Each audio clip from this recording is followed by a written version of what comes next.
नमस्ते दोस्तों, मैं doctor Ashish Shukla D college से बात कर रहा हूँ। और आज मैं आपके लिए एक बहुत ही स्पेशल चीज़ लेकर आया हूँ जिसमें आपको पता चलेगा कि कैसे आपका माइंड आपको डिसीजन लेने में हेल्प करता है और कभी कभी परेशान करता है। ये बहुत डीप प्रोसेस चलता है हमारे ब्रेन में, और जो भी आदमी अपने बिजनेस में, अपनी लाइफ में, अपने रिलेशनशिप में बहुत दूर तक जाना चाहता है, बहुत गहरे में जाना चाहता है, बहुत लंबी सक्सेस हासिल करना चाहता है, तो उसके लिए ये क्लास बहुत ही इम्पॉर्टेंट होगी। आज हम लोग तीन चीज़ों के बारे में बात करेंगे। हमारे ब्रेन में तीन सेंटर्स होते हैं खास, इनकी वजह से हम सारे डिसीजंस लेते हैं।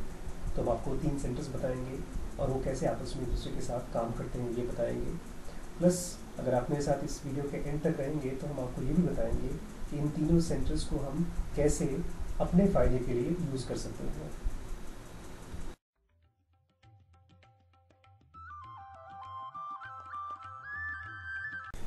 हम जो भी डिसीजंस लेते हैं अपने माइंड से लेते हैं, और वो जो माइंड है वो हमारे ब्रेन का एक हिस्सा है। लेकिन ये कोई छोटी मोटी चीज़ नहीं है। हमारा माइंड बहुत ही वास्ट है और उसके अलग अलग सेक्शंस हैं। जो ट्रेडिशनल योगा है वो माइंड को 4 डिफरेंट सेक्शंस में डिवाइड करता है, जिसमें कि सबसे नज़दीक का जो सेक्शन है वो हमारे इस ब्रेन के पास होता है, और जो सबसे लास्ट का जो सेक्शन है वो कहते हैं, स्पिरिचुअल बुक्स कहती हैं कि वो सोल के पास, आत्मा के सबसे नज़दीक होती है। तो फर्स्ट सेक्शन हमारे ब्रेन के पास होता है, लास्ट सेक्शन हमारे आत्मा के पास होता है। इसके बीच में 2 सेक्शंस और होते हैं, सेक्शन 2 एंड 3। टोटल 1, 2, 3, 4 सेक्शंस होते हैं। अब होता क्या है कि इन चारों सेक्शंस का अलग अलग काम करने का तरीका है, अलग अलग तरीके से बिहेव करते हैं, और हमको ये नहीं मालूम पड़ता कि हम किस समय किस सेक्शन से काम कर रहे हैं। अब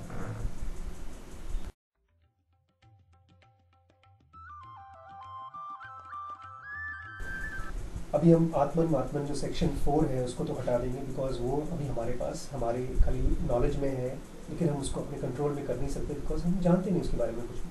हमारे पास जो सबसे नज़दीक है वो है हमारा सेक्शन 1, जो सबसे ब्रेन के अटैच्ड है। जब ब्रेन में कुछ एक्टिविटीज़ होती हैं तो उसका तुरंत जो भी चीज़ दिखाई देता है असर, वो हमारे सेक्शन 1 में दिखाई देता है। लेकिन जो भी चीज़ सेक्शन 1 में होता है उसकी वजह से हमारे ब्रेन में भी चेंज आता है। अगर कोई इंसान अपनी हैबिट चेंज करना चाहता है, कोई अपने आप को अच्छे से बुरा या बुरे से अच्छा बनाना चाहता है, अच्छे से तो बुरा कोई नहीं बनाना चाहता अपने आप को, लेकिन कोई भी इंसान अगर अपने आप को जो भी लेवल उसका है उससे और बेहतर बनाना चाहता है, तो he has to understand the working of section 1, जो कि हमारे ब्रेन के सबसे नज़दीक होता है। अब इस सेक्शन 1 में 4 पार्ट्स होते हैं। ये पार्ट्स आपको जानना इसलिए ज़रूरी है बिकॉज यही वो बॉडी के पार्ट्स हैं, यही वो ब्रेन का पार्ट है, यही वो माइंड का पार्ट है जो आपके सारे डिसीजंस आपसे ज़बरदस्ती दिलवाता है। आप कुछ करना चाहते हैं तो ये शायद करवाना चाहे तो कराए, नहीं कराना चाहे तो ना कराए। अगर आप कुछ करना चाहते हैं और आपको लगता है मैं करना चाहता हूँ, लेकिन आपका ब्रेन या आपकी बॉडी आपसे नहीं करवा रही है, तो इसी सेक्शन 1 के किसी सेंटर की वजह से होता है। आपको कोई चीज़ लगी कि नहीं ये बहुत ही गलत चीज़ है, मुझे नहीं करना है, अल्कोहल है, सिगरेट स्मोकिंग है, सुबह उठना है, फोकस करना है, वगैरह वगैरह, जो भी चीज़ें आपको लगता है कि बहुत सही है, आप करना चाहते हैं लेकिन नहीं कर पा रहे हैं बिकॉज ऑफ दिस 1 सेक्शन। अब let's say you want to go to deep meditation, आप बहुत गहरे मेडिटेशन करना चाहते हैं, आंख बंद करके बैठ रहे हैं लेकिन नहीं जा पा रहे हैं। क्या वजह है? This particular section 1। और इस सेक्शन 1 में भी 4 अलग अलग सेंटर्स हैं। आज हम इन्हीं सेंटर्स को डिटेल में पढ़ने की कोशिश करेंगे।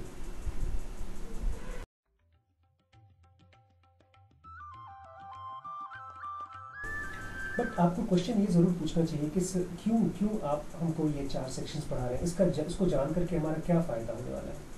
देखिए, जो हमारा सेक्शन 1 है, जिसके ज़रिए हम सोचते हैं, जिसके ज़रिए हम महसूस करते हैं, जिसके ज़रिए हम दुनिया को जीते हैं, उसके, और सेक्शन 4 जो सो कॉल्ड सोल है या तो एनलाइटनमेंट है, इन दोनों के बीच में एक बहुत बड़ा सा गैप है, सेक्शन 2 भी बोलते हैं उसको। और वो गैप तब तक नहीं भर सकता जब तक आपका ये कॉन्शियस माइंड या सेक्शन 1 पूरी तरह से बैलेंस्ड नहीं है, हार्मनी में नहीं है। अगर ये हार्मनी में नहीं होगा, आपका ये सेक्शन 1 के अलग अलग सेंटर्स आपस में एक तरीके से दोस्ती करके नहीं चल रहे हैं, तो बहुत एनर्जी वेस्ट होती है, और उसकी एनर्जी की वेस्टेज की वजह से आप ढेर सारी चीज़ें करना चाहते हैं लेकिन नहीं कर पाते। लेकिन एक बार ये सेक्शन 1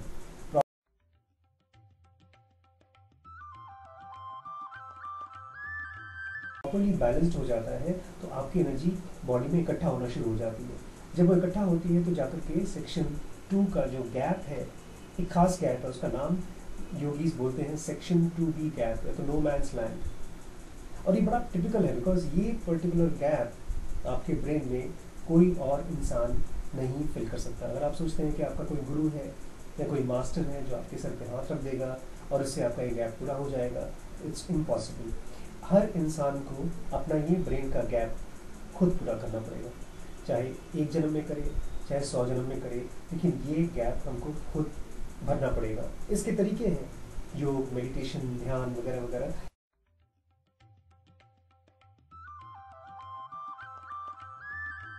ये इसी के तरीके हैं कि आपका ये सेक्शन 2B का गैप पूरा हो जाए। एक बार सेक्शन 2B का गैप पूरा हो जाता है तो क्या होता है, बहुत सिंपल है। 3 चीज़ें हैं जिसके ज़रिए आपको मालूम पड़ना शुरू हो जाएंगी कि आपके ब्रेन में बहुत ज़्यादा एनर्जी इकट्ठी हो रही है। आपको महसूस होगा वो 3 चीज़ों से। आपका कंसंट्रेशन बहुत ज़्यादा बढ़ जाएगा, this concentration. Second is intuition, आपको चीज़ों के बारे में देख करके बिना एफर्ट के, बिना सोचे, बिना कोशिश के अचानक बातें मालूम होना शुरू हो जाएंगी। साइंटिस्ट्स ने इसी सेक्शन 2B का इंट्यूशन का यूज़ किया है डिस्कवरीज करने के लिए। बहुत बार ये सेक्शन 2B का जो इंट्यूशन का एक्टिविटी है वो सपने में हो जाता है। बहुत से साइंटिस्ट बताते हैं कि हमको सपने में किसी पर्टिकुलर क्वेश्चन का आंसर मिला। पोएट्स और राइटर्स बताते हैं हमको आकाशवाणी हुई। आकाशवाणी क्या है? इट इज़ बेसिकली इंट्यूशन जो हमारे सेक्शन 2B के डेवलप होने की वजह से होता है।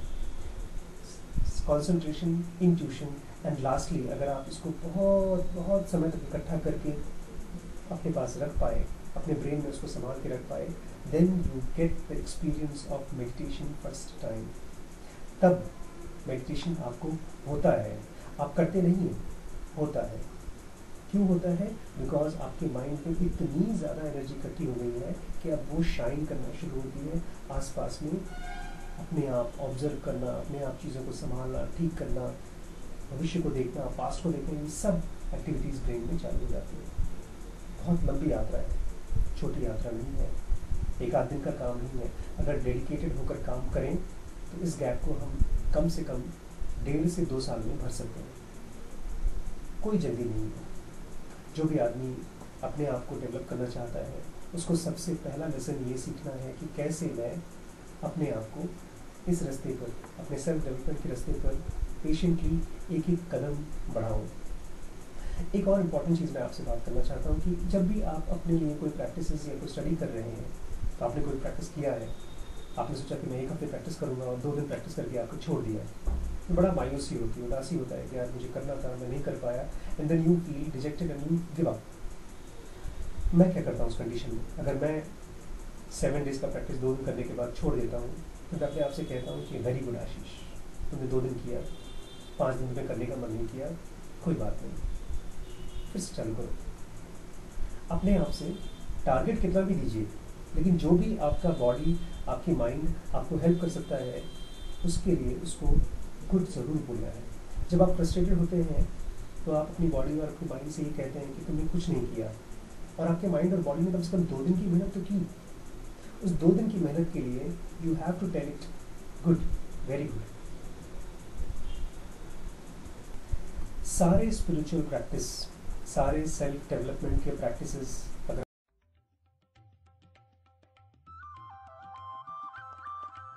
आप अपने आप को आगे बढ़ाना चाहते हैं, डेवलप करना चाहते हैं, स्ट्रांग बनाना चाहते हैं, अपनी पर्सनैलिटी को डेवलप करना चाहते हैं, वो सारी की सारी चीज़ें बेसिकली इसी पर आ जाती हैं कि आपके थॉट्स कितने स्ट्रांग हैं। और थॉट्स की स्ट्रेंथ इसी पर डिपेंड करती है कि आप अपने माइंड को कितने डीपली समझते हैं। ये डीपली अपने माइंड को अंडरस्टैंड करने की जो एबिलिटी है वो आती है जब आप इस गैप को पूरा कर लेते हैं। सेक्शन 2B का जो गैप है, नो मैन्स लैंड को जब आप पूरा कर लेते हैं तब आपको वो समझ, वो गहराई हासिल होती है। एक पॉइंट है जिस समय आप इस गैप को पूरी तरह से भर देते हैं, उस पॉइंट का नाम है critical certain stage. This is better because जब हम एनलाइटनमेंट बोलते हैं, सेल्फ रियलाइजेशन बोलते हैं, तो लगता है कोई बहुत बड़ी चीज़, कोई चमत्कारी चीज़ होगी। बट क्रिटिकल सर्टन स्टेज आपके ब्रेन का वो स्टेज है, आपके डेवलपमेंट का वो स्टेज है जिसके बाद आपको अपने डेवलपमेंट के लिए कोई कोशिश नहीं करनी पड़ेगी, वो ऑटोमेटिकली होता है। कुछ दिन पहले एक भाई साहब से मैं बात कर रहा था, उनसे पूछते हैं कि सर आपको गुस्सा नहीं आता? मैंने कहा नहीं, काफ़ी सालों से गुस्सा नहीं आता। और अगर गुस्सा आता भी है तो वो एक जैसे कि कंप्यूटर में से कोई वायरस को, एंटीवायरस प्रोग्राम खट से पकड़ करके उसको मार डालता है, ऐसे ही जैसे ही गुस्सा मेरे बॉडी में या माइंड में आता है, एक ऑटोमेटिक प्रोसेस आकर के उसको डिलीट कर देता है विद इन सेकेंड्स। तो ये जो डेवलपमेंट है क्रिटिकल सर्टन स्टेज का, ये जब चालू हो जाता है तो आपकी ग्रोथ, आपकी डेवलपमेंट ऑटोमेटिक हो जाती है। तो हमको ये ज़रूर याद रखना पड़ेगा कि ये सारी स्पिरिचुअल प्रैक्टिस, ये सारा ध्यान, योग, मेडिटेशन जो भी हम कर रहे हैं, क्रिटिकल सर्टन स्टेज तक पहुंचने के लिए कर रहे हैं। और एक बार वहाँ पहुंच गए तो हमारी लाइफ में से डूज एंड डोंट्स, ये करना है, ये नहीं करना है, ऐसे जीना है, ऐसे नहीं जीना है, ये सब खत्म हो जाता है। बिकॉज तब हमारी ग्रोथ, हमारी प्रोग्रेस ऑटोमेटिक हो जाती है। अच्छा, जो ब्रेन के अलग अलग सेक्शंस, जैसे मैंने कहा, कंफ्यूज होने की ज़रूरत नहीं है, ये ब्रेन है। इसके बाहर हवा, ऐसा कुछ भी हवाई चीज़ है, उसको आप माइंड मान लीजिए। जब भी आप कुछ विचार करते हैं तो यहाँ पर माइंड काम करता है आपका। लेकिन इसके बियॉन्ड एक और लेवल है जिसमें सेक्शन 2 भी है, जिसमें कि आप डीपली कॉन्सेंट्रेटेड हो सकते हैं, लेकिन वो अभी डेवलप नहीं है। एंड लास्ट, जब सब कुछ डेवलप हो जाता है तो फाइनली जो माइंड आप जिसको एक्सपीरियंस करते हैं, जिस माइंड को एक्सपीरियंस करते हैं, उसको सेक्शन 4 बोला गया है। वहाँ पहुँचना है इस माइंड से जो यहाँ पर है सबसे नज़दीक। ये आपस में काम करते हैं, इनका काम है कि इंटीग्रेटेड तरीके से काम करें। लेकिन नॉर्मली एक इंसान जब पैदा होता है तो ये माइंड पूरी तरह से डेवलप नहीं होता, बीच में बहुत से गैप्स होते हैं। इसमें थोड़ा सा और समझने की बात है कि क्या होता है, पता है, जो भी एडवांस्ड सेंटर्स हैं ह्यूमन स्पीसीज़ के, एडवांस्ड माइंड्स हैं, वो हैं और वो हमको हमेशा हेल्प करने की कोशिश करते हैं, लेकिन हम उनको रिसीव नहीं कर पाते। बिकॉज जो हमारा थॉट्स है, जो हमारी फीलिंग्स है, वो ऐसी ऐसी चीज़ों में फंसी हुई हैं जो उसी की वजह से वो उस तरह डायरेक्टेड नहीं होती जहाँ से हेल्प लेनी है। भाई आप जाते हैं, आप कहीं से कुछ मांग रहे हैं, लेकिन जहाँ से मांगना चाहिए आप वहाँ से नहीं मांग रहे हैं, या जिस तरीके से मांगना चाहिए वैसे नहीं मांग रहे हैं, तो आपको हेल्प नहीं मिलती।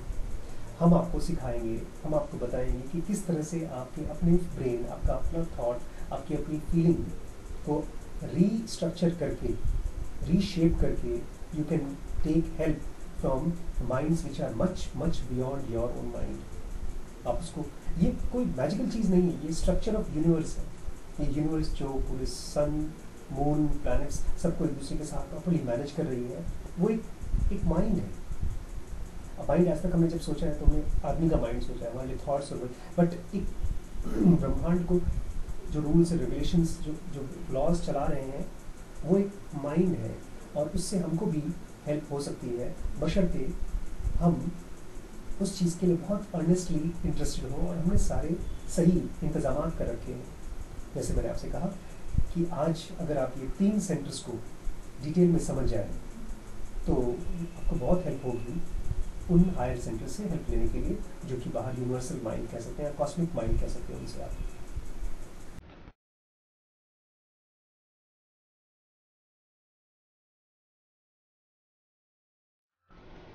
तो सबसे पहला सेंटर हमारे माइंड का जो हमारे पास है, उसको ज़ेन योगा कहती है, उसका नाम दिया है इंटीग्रिटी सेंटर या तो intelligence centre. Simple word intelligence. एक सिंपल तरीके से अगर आप इंटेलिजेंस को समझें तो जो भी चीज़ जैसे हो रही है उसको वैसे का वैसा जान पाना इंटेलिजेंस सेंटर का काम है। आप जब वाइट और ब्लैक देखते हो, आपका माइंड आपको बताता है कि this is good, this is white, this is black. ये जानकारी आपको कैसे मालूम पड़ती है? Because of your intelligence centre. जब चीज़ों को आप रैशनली समझते हैं, जब आप रैशनल डिसीजंस लेते हैं, लॉजिक के बिहाफ पे, आसपास की रैशनैलिटी के बिहाफ पे, जब आपको चीज़ें सही तरीके से समझ में आती हैं और आप उसी में से डिसीजंस लेते हैं, this is called I centres work और इंटीग्रिटीज वर्क। इसे संस्कृत में सत्व गुण से भी नाम से पुकारा गया है। मुझे बचपन में लगता था गुण कोई बड़ी महान चीज़ होगी, बट अगर आप उसको यूज़ करना चाहते हैं अपने डेवलपमेंट के लिए तो खाली ये जानिए, खाली ये याद रखिए कि इंटेलिजेंस सेंटर आपके ब्रेन का हिस्सा है, आपके अंदर है और आप यूज़ करते हैं। ऐसा नहीं है कि कुछ लोग सत्व गुण वाले हैं, कुछ लोग नहीं हैं। बहुत से स्पिरिचुअल मास्टर्स इसे बताते हैं, लेकिन ऐसा नहीं है। हर किसी, जो भी इंसान जिंदा है, जो भी जीव जंतु जिंदा है, उसके अंदर में चाहे थोड़ा सा ही हो, इंटेलिजेंस सेंटर एक्टिव होता है, काम करता है। अदरवाइज वो जी नहीं पाएगा। आपको खाना खाने के लिए, आपको चलने के लिए,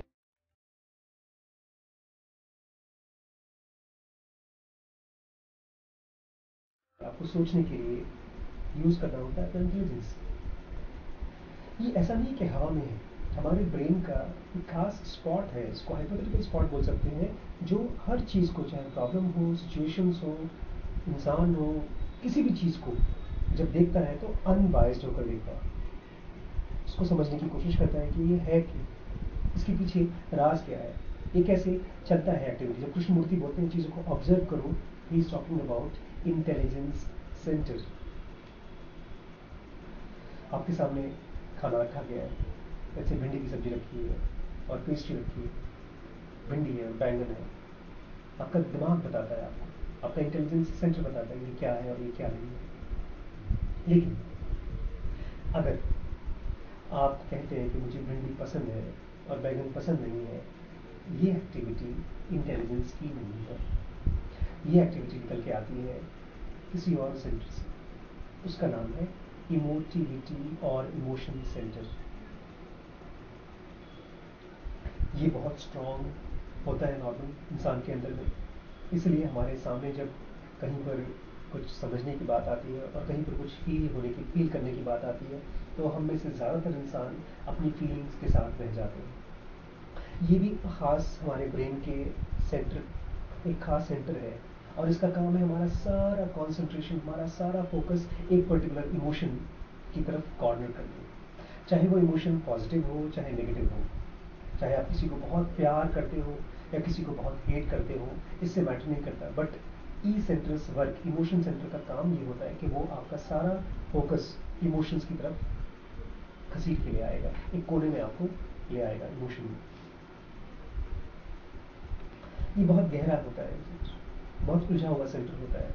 इसमें ढेर सारी एक ही तरह की फीलिंग्स नहीं होती, कॉन्ट्राडिक्टरी फीलिंग्स होती हैं। आपको हेट भी फील होता है, आपको लव भी फील होता है, आपको जेलसी भी फील होती है और आपको आपके मन में दया भी आती है। ये सारी की सारी फीलिंग्स ई सेंटर में ही आती है। जब आपका ई सेंटर कोई डिसीजन लेता है, that decision is like the decisions of spur of the moment. जब आप सोचे विचारे बिना कोई डिसीजन लेते हैं, जब आप ये कहते हैं कि मैं डिसाइड कर रहा हूँ और बाद में सोचूंगा, जब आपको लगता है कि अभी कर रहा हूँ बाद में शायद पछताना पड़ सकता है, तो ये सारे डिसीजंस ई सेंटर के डिसीजंस होते हैं, इमोशंस के डिसीजंस होते हैं। इसको संस्कृत में रजस गुण के नाम से जाना जाता है। ये एक्टिविटी हमारे माइंड की वो एक्टिविटी है जिसमें हमारी सारी लाइक्स डिसलाइक्स, हमारे सारे फीलिंग्स, हमारी बिलीव्स, वो सारे इरैशनल बिलीव जिसके पीछे कोई तुक नहीं है। आपको पिंक कपड़ा अच्छा लगता है, आपको ये खाना अच्छा लगता है, आपको ये हीरो अच्छा लगता है, ये सारे विम्स, हमारे नखरे, हमारे नाटक, जो भी चीज़ें हम समझा नहीं सकते किसी को, बस हमको करना है, ये सारी की सारी चीज़ें आती हैं इमोशन, इमोटिविटी सेंटर से या तो इमोशन सेंटर से। यहाँ तक कि हमारे सब कॉन्शियस, जब हम सोते हैं और सपने में भी जब हम किसी को लाइक डिसलाइक करते हैं, जब हम डरते हैं, वो सब कॉन्शियस एक्टिविटीज़ भी ई सेंटर का ही काम होता है। हमारी दोस्तियाँ, हमारी दुश्मनी, हम किसी को अपने नज़दीक रखते हैं, हम किसी से दूर भागते हैं, ये सारी की सारी चीज़ें ई सेंटर से। और ये बहुत इंपॉर्टेंट है जानना, बिकॉज जब आप रोज़ एक्टिविटीज़ कर रहे हैं, आप मेडिटेशन करना चाहते हैं, आपका इमोशन कहाँ है? एक आम आदमी के लाइफ में, एक आम आदमी के माइंड में इंटेलिजेंस और इमोशन की सेम इंटेंसिटी नहीं होती है। इमोशन कहीं ज़्यादा होता है, इंटेलिजेंस कम होता है। उसको पता होता है, इंटेलिजेंस समझता है चीज़ों को, ये चीज़ ऐसे होनी चाहिए, लेकिन इमोशन कहता है नहीं, मैं कुछ और चाहता हूँ। आपको पता है कि अगर आपको डीप मेडिटेशन में जाना है तो आपको खाना कम खाना होगा, अगर योगा करना है तो आपको पेट को हल्का रखना होगा, लेकिन फिर भी जैसे आपके सामने एक टेस्टी खाना आया तो हम थोड़ा सा ज़्यादा खा लेते हैं। तो जो थोड़ा सा ज़्यादा खाना है, that is because of your emotivity centre, irrational decisions जो आपको परेशान करती है बाद में, लेकिन पहले आपसे काम करा लेती है। लेकिन बॉस, इमोशन से भी बड़ा एक और चीज़ है हमारे माइंड में, थर्ड सेंटर, और उसका नाम है सेंसुओसिटी, या तो सेंसुओ वाइटैलिटी, या तो अगर इसको आप और भी आसान तरीके से समझना चाहें तो इंस्टिंक्ट सेंटर। इसमें सारे रिफ्लेक्सेस आते हैं, सारी वो एक्टिविटीज़ आती हैं जिसको हम बोल सकते हैं एनिमलिस्टिक एक्टिविटी। आपने सुना होगा, कोई रेप कर रहा है, कोई मर्डर कर रहा है, alcohol, cigarette smoking, drug addiction, ये सारी की सारी बॉडी की क्रेविंग होती है। जितने भी आपकी बॉडी की क्रेविंग है जिसको आप रोक नहीं पाते, आप पछताते हैं बाद में, इसमें तो आपकी इंटेलिजेंस के खिलाफ नहीं, आपकी इमोशन के खिलाफ भी जाकर के आप एक्टिविटीज़ करते हैं। This is called sensual vitality.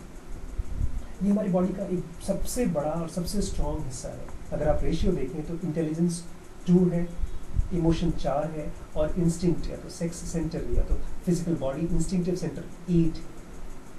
इसीलिए अच्छे अच्छे समझदार लोग भी जब उनके ऊपर इंस्टिंक्ट सेंटर हावी होता है तो सब कुछ छोड़ छाड़ करके वो ऐसी ऐसी बड़ी बड़ी मिस्टेक्स कर देते हैं जो बाद में जिंदगी भर पछताते हैं।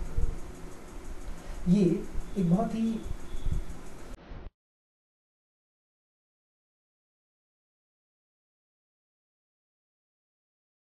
खास तरह से किसी ने बताया है कि आपकी गट जिसको आप रोक नहीं पाते, आप जब कोई इंसान अपने दिमाग से नहीं सोचता, एनिमल की तरह बिहेव करता है, ये एस सेंटर, इंस्टिंक्ट सेंटर। आप सोचिए, देखिए, आपके पास कोई इंसान आया, कोई आदमी आया है, कोई औरत आई, और आप उससे बात करना चाहते हैं, लेकिन उसकी शक्ल आपको पसंद नहीं, तो उसकी बात आप सुन नहीं पाते, क्योंकि आपका इंटेलिजेंस उसकी बात सुन रहा है, लेकिन आपकी जो इमोशन है वो उसको पसंद नहीं कर रहा है, उसकी बातें खराब लगती हैं आपको।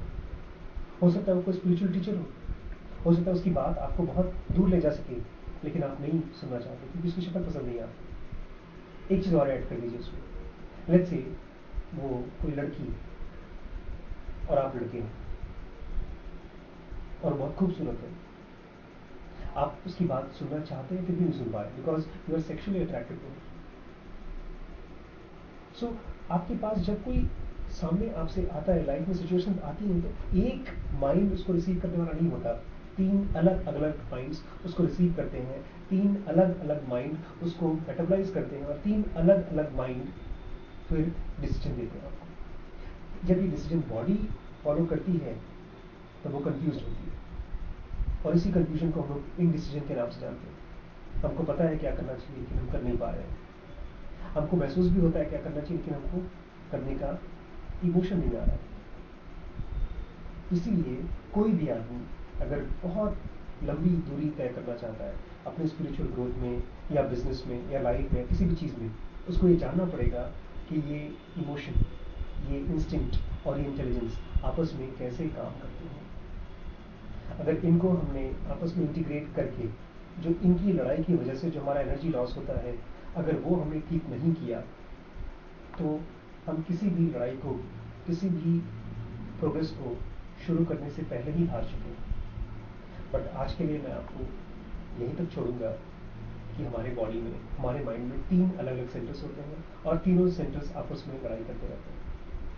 कल मैं आपको बताऊंगा कि कैसे ये सेंटर्स आपस में बातचीत करते हैं और सबसे बड़ी प्रॉब्लम स्पिरिचुअल ग्रोथ में क्या है और उसको कैसे हम सॉल्व कर सकते हैं। स्टे ट्यून, कल हम डिस्कस करेंगे the biggest problem of any human life. Friends, अगर आपको ये वीडियोस पसंद आए और आपको लगता है कि आपकी लाइफ को चेंज कर सकते हैं और आपको हेल्प कर रहे हैं, तो जो भी हमारे नए फ्रेंड्स हैं मैं उनसे रिक्वेस्ट करूँगा कि नीचे सब्सक्राइब का रेड बटन है उसको आप प्रेस करें, और एक बेल आइकन है उसको प्रेस करने से आपके जैसे ही नए वीडियोस अपलोड होंगे आपको तुरंत मैसेज पहुंच जाएगा। एक और बात मैं फ्रेंड्स से डिस्कस करना चाहता था कि जो भी फ्रेंड्स हमारे इंटरेस्टेड हैं इस काम को फ्री रखने के लिए, इन वीडियोस को फ्री बनाने के लिए और इनको और बेहतर करने के लिए, अगर आप डोनेट करना चाहें कुछ अमाउंट, तो हम बहुत खुशी से उसको लेना चाहेंगे और इस संस्था को ग्रो करने में हेल्प करेगा। Thank you.